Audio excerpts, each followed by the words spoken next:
Hi, friends. Welcome to today's episode of the Professional Book Nerds podcast, sponsored by OverDrive. Before we get started today, a reminder to rate, review, and subscribe wherever you get your podcasts and to follow us on social media. We are at Pro Book Nerds on Instagram, Twitter, and TikTok, and you can reach us via email, professionalbooknerds@overdrive.com.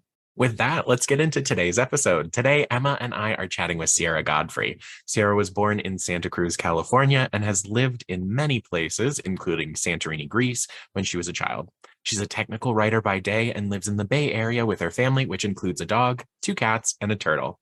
Today, Sierra is here to talk with us about her book, A Very Typical Family, our July 13 through 27 Big Library Read title. If you want to join OverDrive's global digital book club, you can borrow the book in Libby or Sora now with no waitlists or holds. And with that, let's get into our interview with Sierra Godfrey.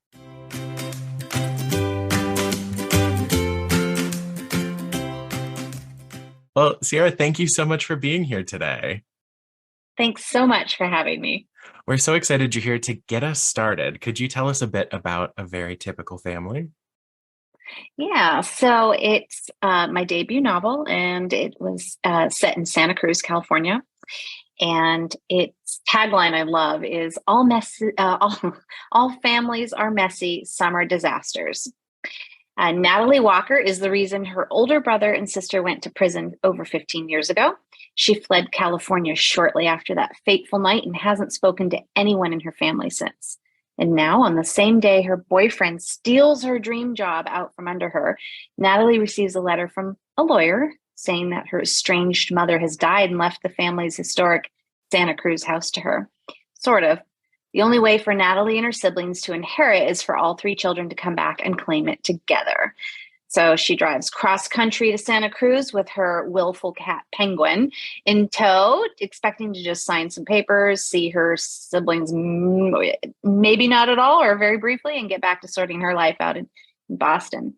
But her brother Jake, now an award-winning ornithologist, is missing, and her sister Lynn is working as an undertaker, and she shows up with her teenage son.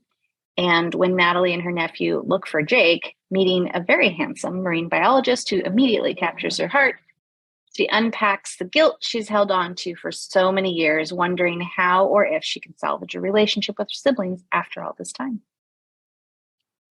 Such a good description. I mean, if that doesn't hook you on the story just from the jump. Yeah, you hit all the high notes there for sure. And so the reason that we're here today to talk about A Very Typical Family is because it was selected for OverDrive's Big Library Read, our global book club program. How did you feel when you heard it had been selected? Oh, I was floored. I'm so flattered. I was like, are you sure?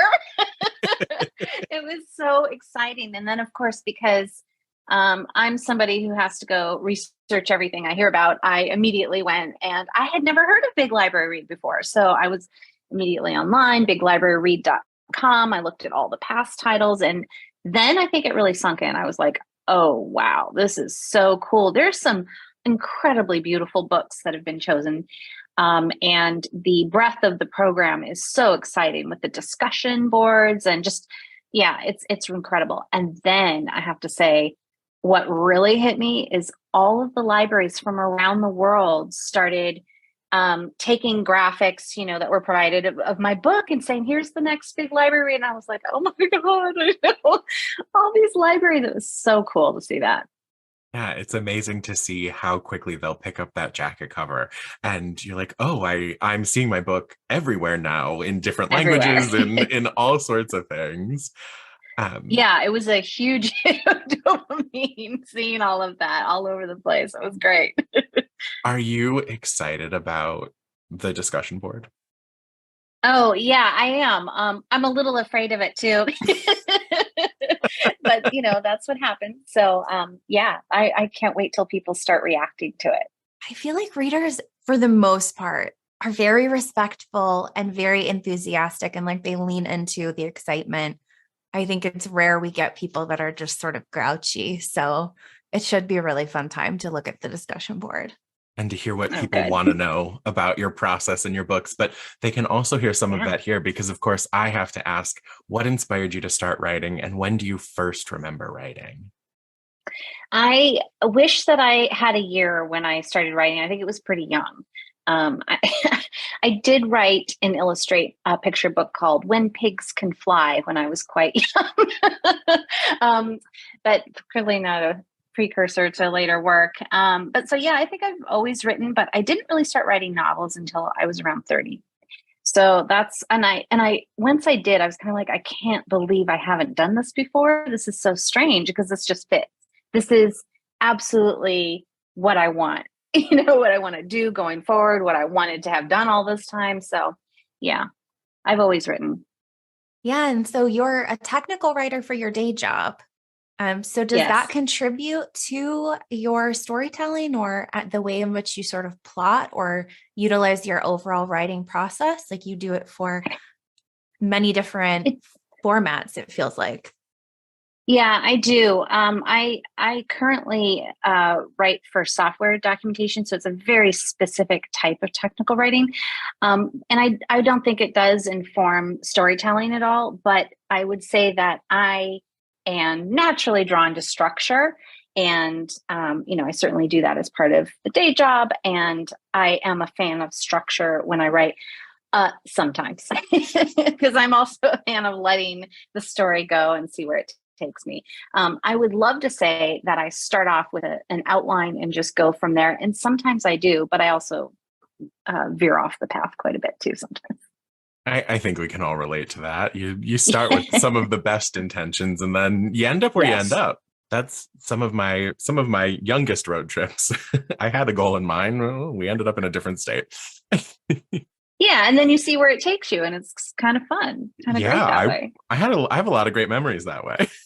Yeah. Now, are there any essentials to your process when you are setting up the writing? Do you need silence? Do you have music? Are there go-to snacks, which is always my favorite thing to ask?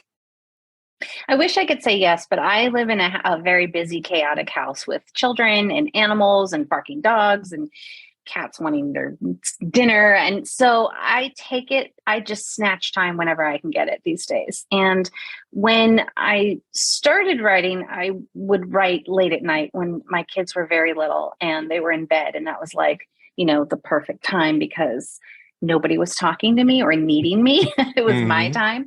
And I still prefer that. But these days I can't stay up that late. So yeah, I snatch it when I can, I guess. And I would love to say I need silence. I think that's preferable. Gosh, I would love that.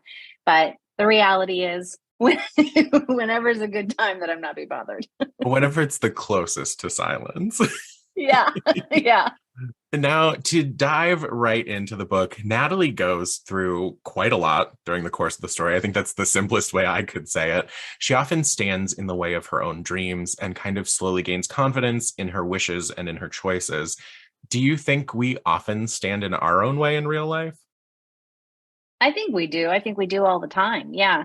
And I think Natalie was arrested by this trauma that happened first when her father died when she was young. And all three of the siblings kind of dealt with that in their own ways, which then informed some of the bad choices made later on, which is referred to in the book as that night, which is when Natalie essentially makes the call that gets them sent, her siblings sent to jail or prison, I should say. But I think that as an adult, she was never really able to move on from that, especially without her mother's support. So having these two older siblings who have always looked out for her and taken care of her, and even if they didn't know it, been a role model for her, not talk to her and, turn their backs on her for a good reason, is so painful that she may have think she's gotten over it, but never really has. I think we often get in the way of our own happiness and growth. Sometimes there are a lot of things we have to work through. And Natalie certainly has her fair share of things to tackle in this story. One of the things I really liked about this book is that Santa Cruz is the setting. I have really fond memories of Santa Cruz in the 90s, but I haven't been in a very long time, but it also feels like a character almost, the way that you describe it. I'm wondering if it feels the same as it did when you lived there. I haven't been in a very long time, and also how you sort of that feeling of being sort of in Santa Cruz back in the day. Oh, those are such good questions. I think that, so yes, I lived there until I was around 11. And I go back frequently and I take my kids now, but the feeling is definitely different. But part of that comes from me being a visitor this time, as opposed to somebody who lived there. So there's a totally different approach to it. I think that when you live in Santa Cruz, you're dealing with a totally different point of view. You're probably not very favorable towards the tourists, which descend and clog up the streets.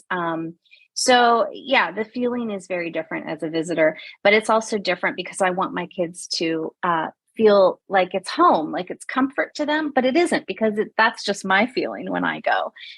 They're just like, yeah, okay, this is where my mom grew up and it's got great beaches and let's hang out, but it's very different. But to answer the second part of that question, which was, I forgot. No, you're okay. It was a rambling question. It was twofold as well. So also just how you sort of tackled writing this Santa Cruz as the setting and also kind of a character. Yeah, the character. So that was a real stab for me, right? I really hoped I was getting it right.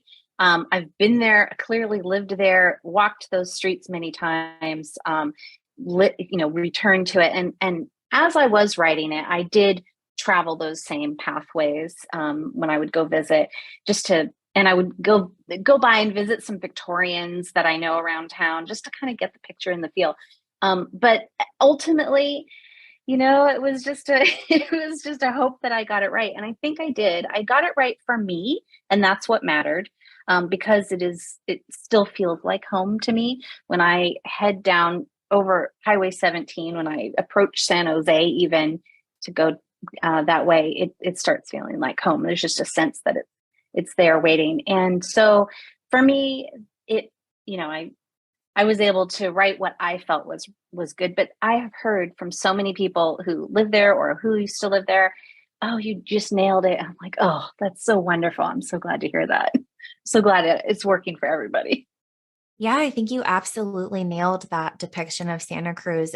Even if it's not my home, it certainly felt homey in the story, and you understand what it means to the characters, Natalie and her siblings and so on.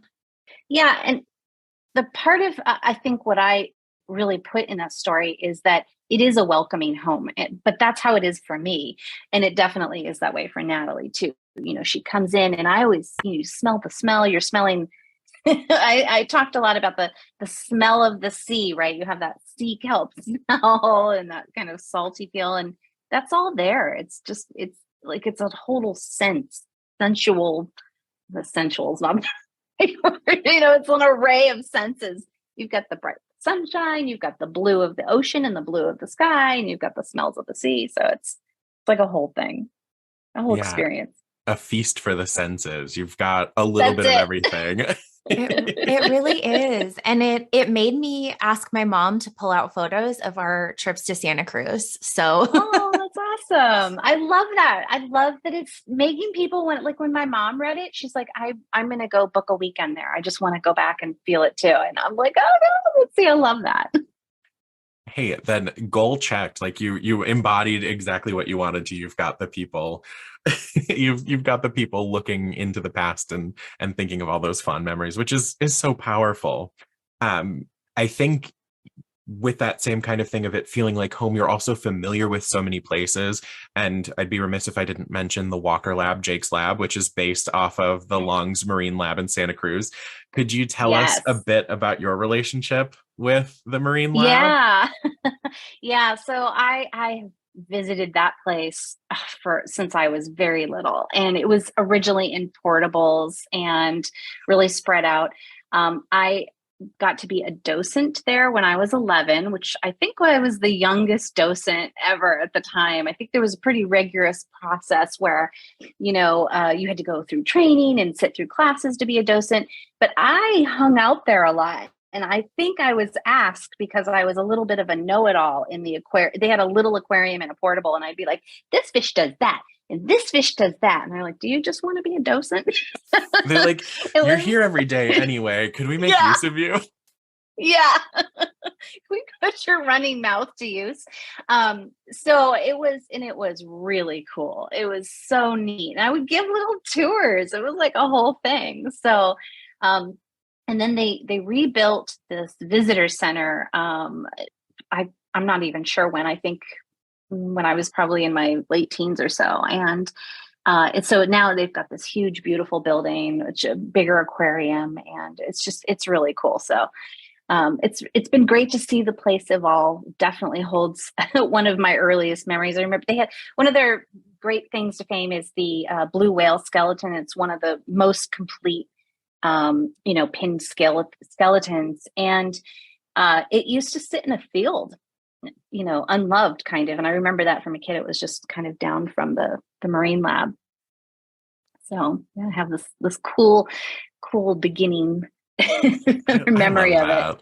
And I can relate to that. Like, oh, I love this place. I'm going to be there every day. That's how I got my first job at the library as a library page. I was always there growing up. That. And it's like, could I just shelf books here, please?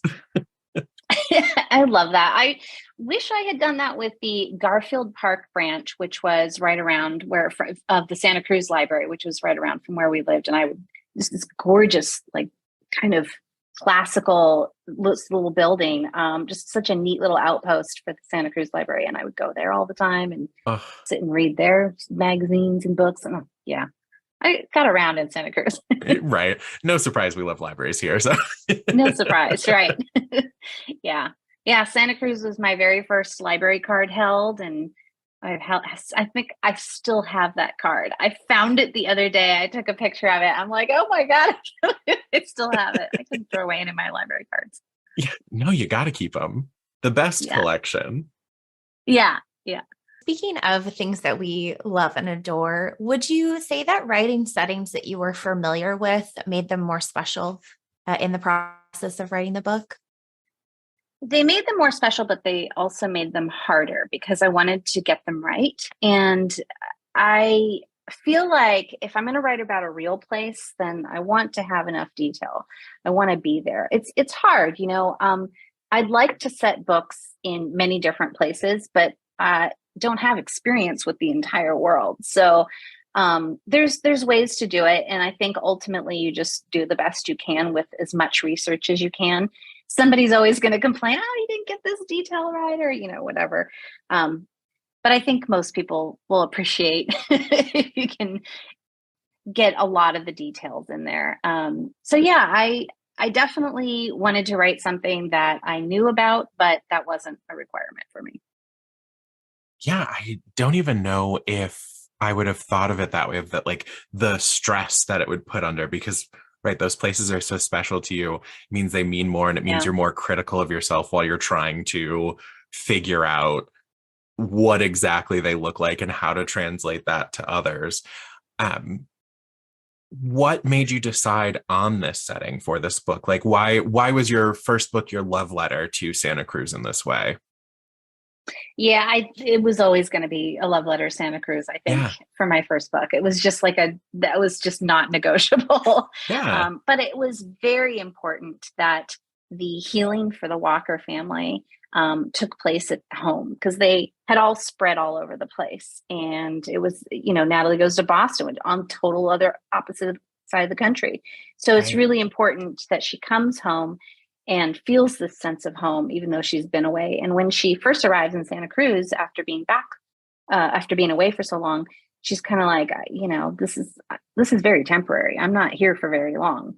But what I wanted to do is make that pull of home even stronger. And so later in the book, she's kind of thinking, well, I don't know if I really want to leave this. This is really good. This is where it all begins. This is where my feeling of home feels for me. So it was like easy for me to place it in Santa Cruz because I was using that feeling of home and homecoming. And because you mentioned Boston, what drew you to kind of the East Coast, going from coast to coast, so much distance apart, and Boston specifically? Well, I think I was just shooting for far away. That works. But also I lived, yeah, I lived in Massachusetts for a couple years too. So I was a little bit familiar with it. Love it. I have a very articulate question, Joe, that I'm going to add in. And this is, we will say for our listeners, a little bit spoiler adjacent, although hopefully they've read the book or are reading along with the book. So they'll get to this point. But one of the main points of the book is Natalie's relationship with Paul. So he has sort of taken this job that she's after and sort of adjusted all of her future plans.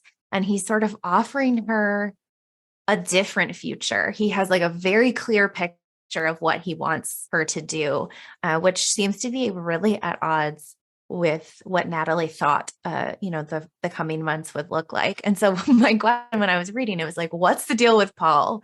Why is he so set on having this sort of picture perfect relationship that's maybe not in line with what their actual relationship is? Yeah, Paul is a character I love to hate, and I think everyone else loves to hate too. Yeah. One of the best things I heard from people was, "Oh, that Paul! Oh, I hate him." Yeah, he's doesn't mean to be controlling. I think he doesn't know any other way. He is a guy who's older than Natalie. He's the older brother of her best friend, and much older brother, like 5 years, maybe more, and he's been away. He's been off in Europe having this illustrious career. And so he comes back home for whatever reason. And he's looking for, it's his homecoming and he wants a great job, which is sort of how he takes the job she was hoping for, which by the way, she was not prepared for, not ready for. And that job was just not even right for her. But she didn't have the right idea about where she needed to be. So she'd been hoping for it for herself. So yeah, I don't think he realizes he's controlling, but that's his issue is he came back, he's got this job, and now the girlfriend won't fall in line, with all that. So that's kind of what I was going for with him. Yeah. And as she leaves and goes across country, she's slipping from his grasp in this idea of what he hoped for himself, which is come home, get this nice job, then get married, start a family. And that is just not going the way he wanted it to.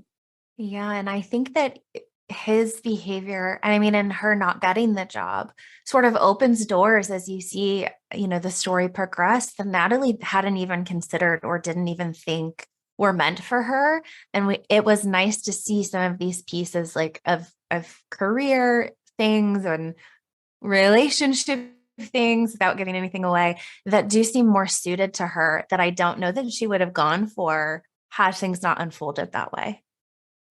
Yeah, some of that's definitely from me. I, never thought I would be a writer. I didn't consider certain things for myself. I worked as a graphic designer for a little while too, and I never had any formal training in it. And I didn't think I could do that. And I didn't go for certain things because I just never considered it for myself. And I think Natalie's in a little bit of the same boat where she just didn't let herself explore. Maybe creativity is part of that, but she just didn't let herself explore any avenues other than what she thought was this one path. Maybe that one path would aid towards the healing of whatever she thought was going on, but always relates back to the loss of her family.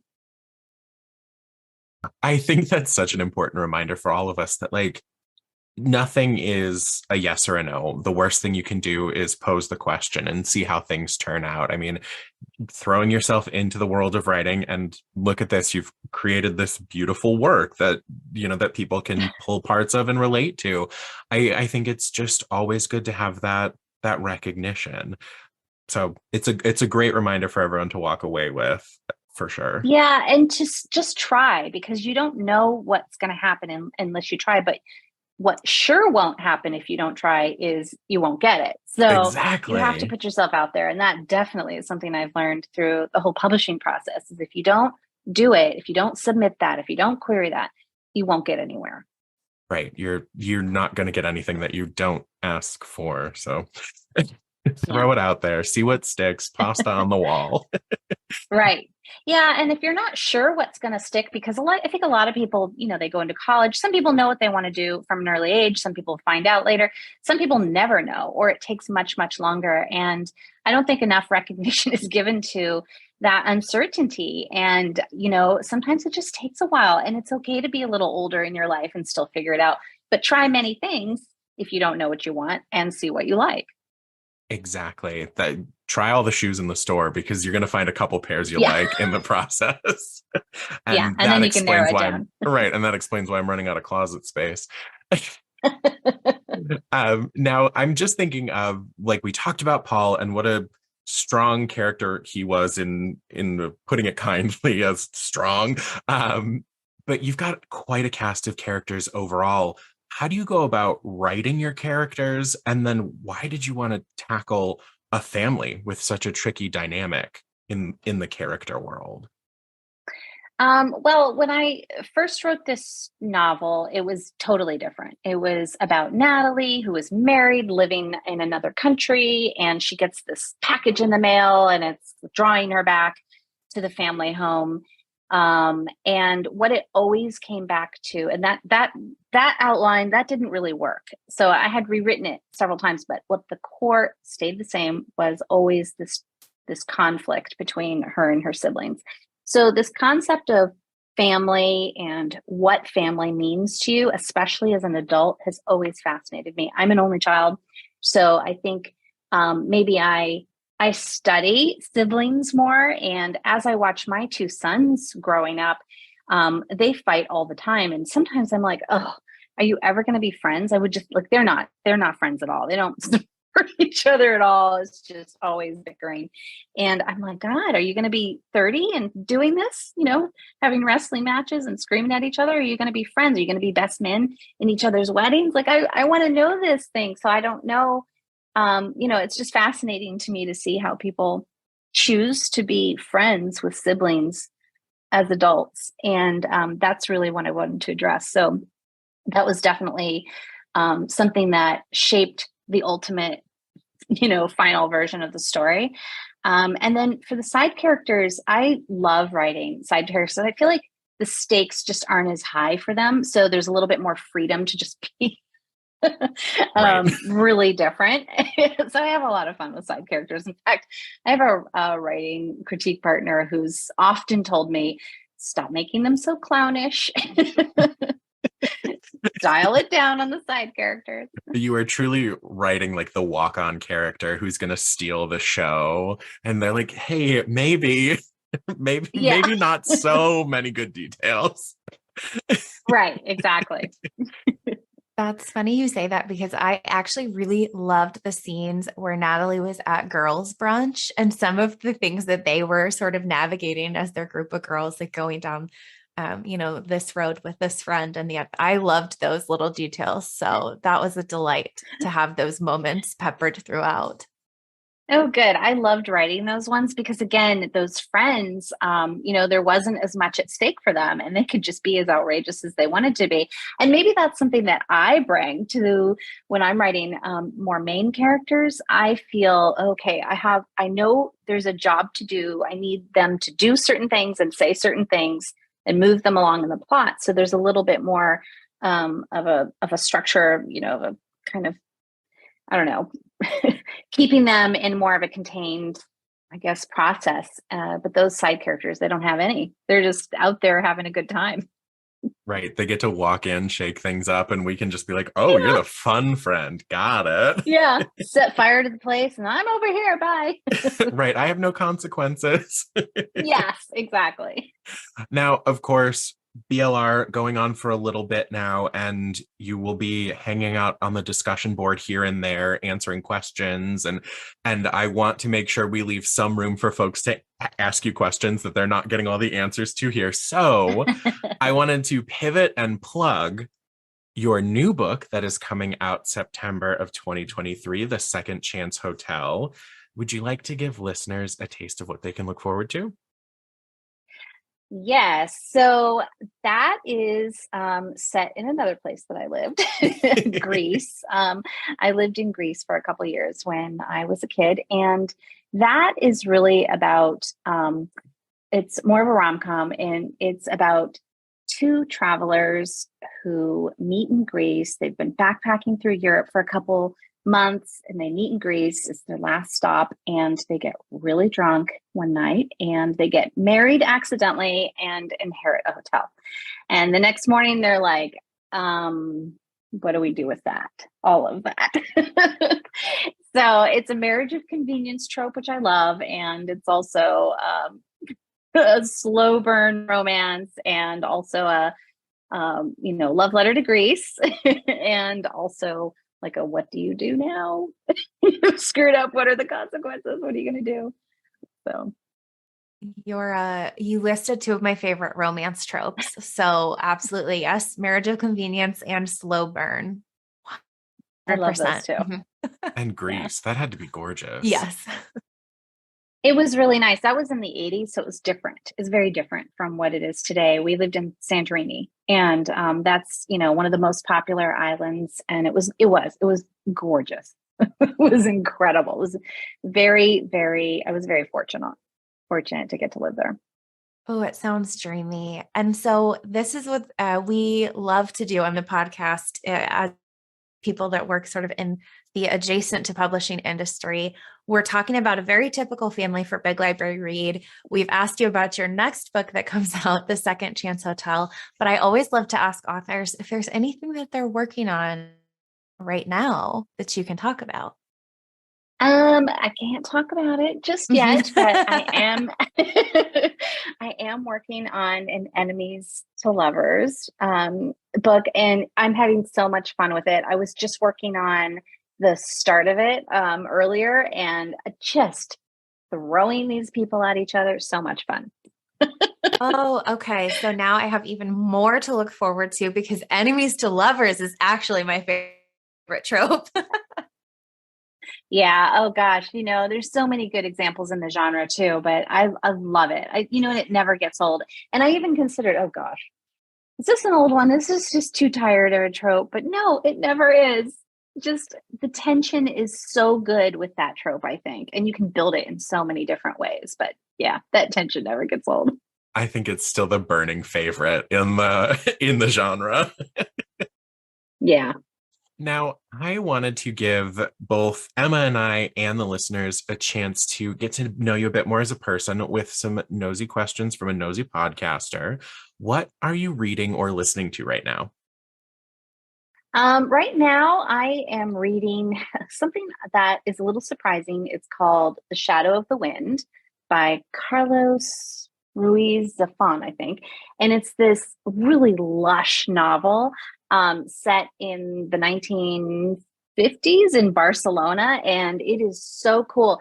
And what I love about it is it's essentially about this young man who finds a book by this author who published a bunch of books but didn't have any success, and somebody is systematically trying to get rid of all of the books and burn them.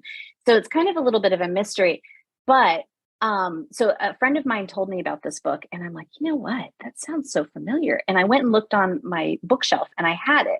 Like, where did this come from? I didn't buy this. I didn't put it here. And I thought, well, maybe I picked it up in a little library, in a little free library in my neighborhood, and just came home and stuck it on the shelf. But it's never been read. It's brand new. So I love, I love that it kind of fits with the mystery and the plot of this book. So it's really cool. So that's a little bit different. But some of the other books that I've read recently that I absolutely loved was La Vie According to Rose by Lauren Parvizi. Oh, this is such a good story about a woman who helps everyone else in her life except herself. And she goes to Paris, takes the dream trip to Paris. And it's just such a good story of grief and new beginnings and Paris. And I think I loved it too, because it was part of that whole travel, set in a different country story. So that was lovely. Loving One Summer in Savannah by Tara Shelton Harris, which is just a gorgeous story that also came out recently in July. And it's about forgiveness. It's a totally unique twist on what forgiveness means. Love that. And then another one I read recently that I'm really looking forward to everybody reading on July 25th when it publishes is Someone Just Like You by Meredith Shore. And this is super fun. It's a great enemies to lovers story. That one really sizzles, and it's set in New York City, so it's super fun. As Emma's adding it to her TBR. Yeah. I saw the eyes go off to the side. I'm like, she's adding it to the cart. I was adding it on Goodreads to my want to read. Yeah. Otherwise I'll forget. Right. Same. Yeah. That list just keeps growing. It's never ending. Never ending. No. And part of which is because of our public libraries. And so that is going to be my next question for you. We've talked about it a little bit thus far, but when we mention public libraries, what comes to mind? Do you have a particularly fond memory at the library, or again, like your home branch that you always visit? Yeah, well, right now, I live in the East Bay of the Bay Area. So my public library is the Contra Costa Library, and it's huge. It serves a lot of branches over a bunch of different cities, and their collection's really large. And I absolutely love using the Libby app and going in there and saying, oh, what's the Lucky E-Day collection looking like right now? And just, like, oh gosh, should I look this one up and place a hold? Yeah, my hold list is long on that one. And sometimes I'm like, oh, I can't wait. And I'll get the ebook. But I love using it for ebooks. In fact, I think when Libby really became, and before Libby, OverDrive had the app widely used, I was like, this is it, because I read a lot on my my tablet, mostly for the backlight, because I read late night in bed, and my husband doesn't love the light on. So that's really, I love it for that. And I love just obviously storing many more books than my house can hold, because I can store them digitally too. So yeah, it's lovely. And, as my kids grew up, I would, definitely have we would have summer library days, and we would go to the library, and I'd say, just, go ahead and stock up and we would check out just tons of stuff for them, and then go back the following week and return them and get more. So I really wanted them to enjoy and have that feeling of magic when you come in there. Like, you can get as many as you can carry out. That to me is it's like Christmas every time you go in there. Right. There's real magic to that, between all the programs you can do and the fact that, right, there's no you can only get one thing. It's the there is no cost here. Get what you would want, what you would like to read over the next week. We'll be back next week. Yes. I love that. Absolutely. It is magical. Of course, I love this question. What is your go-to cafe order? What is the go-to drink? What do you have to have, if you're just having a fun day around town or whatever? In a cafe, I can always just go for a latte, but it has to be lightly sugared. So it's going to have to be a flavor, but not overly sugared, or I will go into meltdown, sugar-induced meltdown. So just, it has to strike the right balance. So I love a vanilla latte. I think I have to say, and I'm sorry to say, I really love a pumpkin spice latte in the fall. There is no shame in that game. Because I'm also a sucker for a wintertime peppermint mocha, so I'll also announce the basic. Yeah, there's just there's just something just going in. I know they start earlier and earlier in the year with the pumpkin spice and all the fall flavors, but then you're like, oh, fall, which of course is the best season of all. But lately I've been enjoying lavender lattes, which I didn't know were a thing, and which sound like they could go either way, but I really like them a lot.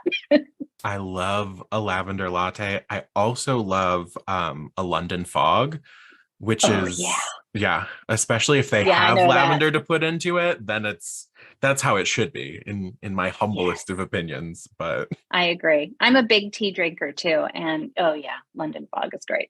I'm a sucker for Earl Grey. Who doesn't love those bergamot notes? Right. I'm with you. A lightly sugared latte is kind of the way. Can't be too sweet, but just like a little something. Yeah. Yeah. With a cookie or a croissant also on the side. Oh, see a I love croissant? that. I am a croissant Yeah, girly. we're big advocates Yeah. for croissants here. Me too. I have to say, hands down, my favorite thing. Oh, I love a flaky, buttery pastry. Yep, you're in a good You're company in here. good, yeah, solid company. You know what the problem with croissants though is that you can't really make them yourself. They take like 2 days to make, and you really ultimately should have a press that rolls out these Yeah. fine I'm not pieces of pastry. And yeah, I'm not there's trying to no making laminate them. dough. No, thank you. No. Do you know, it's so much work. It's really funny. My mom used to make croissants when we were growing up, and she would like have the dough rising on cookie sheets. She'd put it in our laundry room, like on the dryer. Oh my gosh. It was like a whole process. And so anytime she was like, I'm making croissants, we would know we would have them with it like 2 days later.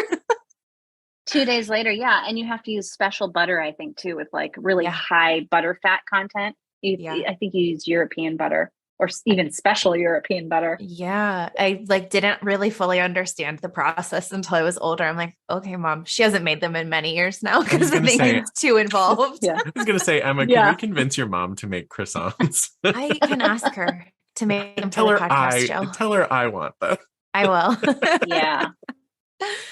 So we know that you will be online a little bit on biglibraryread.com, looking at the discussion board questions. You will be doing a wonderful library author talk with Contra Costa Library Systems in about a week or so.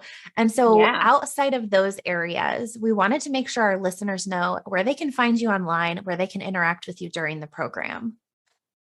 Yeah, absolutely.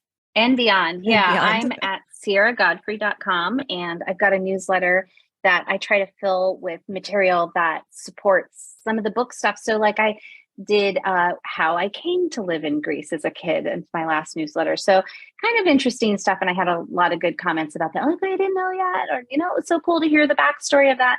So yeah, you can sign up for my newsletter on my site. I probably am on Instagram most of the time these days at Sierra Godfrey. I've just started using Threads, so we'll see where that goes. We're still holding out on that one. Yeah. Waiting to see what shakes out. Yeah. And I'm on Twitter for as long as I can be, Sierra Godfrey also. Well, that's fantastic. I always advocate for signing up for an author's newsletter because you're going to just get beautiful things in your inbox. Like, who doesn't want to hear the story of how you came to live in Greece?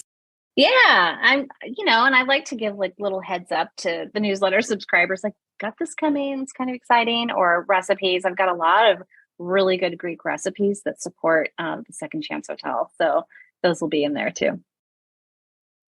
Love it. Well, Sierra, we are out of time together, which I don't know where time goes these days anymore, but that means that it was a great talk because I'm so glad that the time flew by while we were together.